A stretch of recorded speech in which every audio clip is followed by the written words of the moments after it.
We often underestimate how much chemistry matters for prospects in the NHL. Juraj Slafkovsky didn't have a great start to the season. He scored just 1 point in his first 10 games, and he wasn't all that effective in his minutes. But it wasn't just him. His whole line struggled. This video is part of a larger article on Slafkovsky that we released on eprinkside.com. It compares some of Slafkovsky's shifts on the New York line in an earlier game to some of his shifts with Cole Caulfield and Nick Suzuki, where Slafkovsky looked way more effective, simply because of how his teammates moved on the ice and the plays they made. Here's the first clip. Forechecking is what Josh Anderson does best. He beats a defenseman to a loose puck, gets it, and controls it. The issue here is that at no time he looks behind him for options. Slafkovsky gets somewhat open in the slot. Anderson could try to reach him with a pass. It's a low percentage play, but it's worth a try here, because there is no real risk in this situation. But he doesn't see the option and moves around the zone, head down, and loses control of the puck. This is a rush sequence. It's a 3-on-2. Alex Newhook has the puck. He attacks the middle. Slafkovsky follows him. This is an example of poor spacing. All the players are clumped up together, so it's easy for the opposition to defend the rush. Slafkovsky tries to drive ahead, but he lacks a bit of speed here, and Newhook stays really close to his teammate. Justin Barron activates with his teammates, but he sees that he's not getting a pass, so he goes for a line change. Anderson charges ahead, but there's no real chance for him to get a pass here, and Newhook is too close to the defensive line to push back the defense and create space for his teammates. It might have been better if everyone spread out at the start of the rush, and if Anderson stayed behind to give a trailing option to Newhook after he entered the wide in the offensive zone. This is another rush with a lot more space, but once again, they keep the puck on the same part of the ice.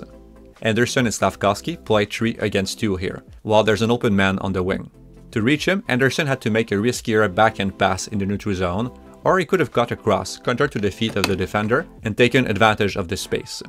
He doesn't really see the play or is not comfortable enough to make it. Slafkovsky gets the puck, but he has only one option, a rim. Anderson chases after the puck and he shoots it back down. The puck stays on the board. Slafkovsky does his best to win it back and make a play, but he has no real option. Anderson could have maybe helped him by going on the other side of the net here, inside space, but he doesn't, so the puck continues to stay on the wall and it turns over. In this rush, the players didn't read the ice and each other all that well. Slafkovsky gets the puck, he attacks wide, probably to cut inside after, but he gets surprised by an opponent coming off the bench here. Both players end up on top of each other. There's no space for Slafkovsky to make a play. An overlapping movement like this can work well, but it has to be planned better. There's just a lot of confusion here. They both drew their own path without really accounting for each other. And here's the last play. Slafkovsky gets the puck on a breakout. He deflects it to Anderson, who swings up ice. He gives the puck back to Slafkovsky, ahead of him, which places them in a situation where they both have to skate in the same third of the ice. They had a lot of space to work with in the middle, but they didn't really use it. As a result, the team has a bad entry. The puck ends up on the wall again, but at least Newhook manages to steal it back and feed it to Anderson for a good shot. This is another game a few days later. Slafkovsky is with Suzuki and Caulfield. There's a breakout, the puck changes side, the 3 forwards swing up ice, Justin Barron lobs the puck, and seeing that the pass won't get to him, Caulfield adapts. He changes course and cuts to the middle in support, which enables Slafkovsky to give him a one-touch pass for a scoring chance. Here we see another breakout. Slafkovsky crowds the space of his defenseman here, but it doesn't matter too much because his teammates are much more spread out. Suzuki pushed back the defense. Caulfield is skating very wide of Slafkovsky, which means the opposing defense is also spread out and there's space to make plays. Slafkovsky gets the puck, he drops it to Caulfield on entry, and attacks ahead to clear even more space for his teammate. This is an offensive zone face-off. It's probably a set play, but it still involves some reads and a high level of execution. Slafkovsky bumps the puck to his defenseman, he gets it back and finds Caulfield in the slot. Caulfield enables that play too, with his ability to sneak in between defenders. He gave a timely pass option to Slafkovsky, which enabled him to take advantage of his space and to build up on his previous good play. And here's the best sequence. Suzuki does what Anderson couldn't do in a previous clip.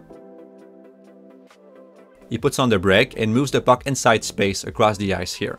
That change opens up the play, and Suzuki also makes the next move evident for his teammate by driving ahead in the direction of Slafkovsky's defender, inviting Slafkovsky to cut behind him inside the space he created. And just as he turns, here comes Caulfield, who is taking advantage of the space down the wing. He gives his teammate a pass option in the right spot.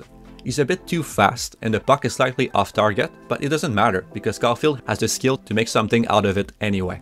Slafkovsky retrieves the puck on the wall, and Caulfield helps his teammate again by making a pick play here, which removes the coverage and enables Slafkovsky to get open and attack inside. In all of the clips shown in the second part of the video, Slafkovsky more often ran the right routes on the ice. He made more of the right plays, and he showed his skills. But the main difference is that his plays more often led to interesting offensive moments because his teammates also ran the right routes and made the right plays. They gave Slafkovsky more space, they outlined a path for him with their movements, and they were right there to give him an outlet. And even if his play wasn't perfect, they had the skill to make something out of it. As a result, Slafkovsky played a much better game overall. Montreal seems to want to keep Slafkovsky in the NHL and have him develop there. For that to happen, they still need to put him in a good, advantageous position, just like if he was in the lower league. So that sometimes means going against pure merit and performance, and still giving Slafkovsky some minutes in a better offensive spot in the lineup, where he can get many quality puck touches, like on the Suzuki line. If you want to read the full article on Slafkovsky's development, check out eprinkside.com. So that's it for this video. If you enjoyed it, please like and subscribe.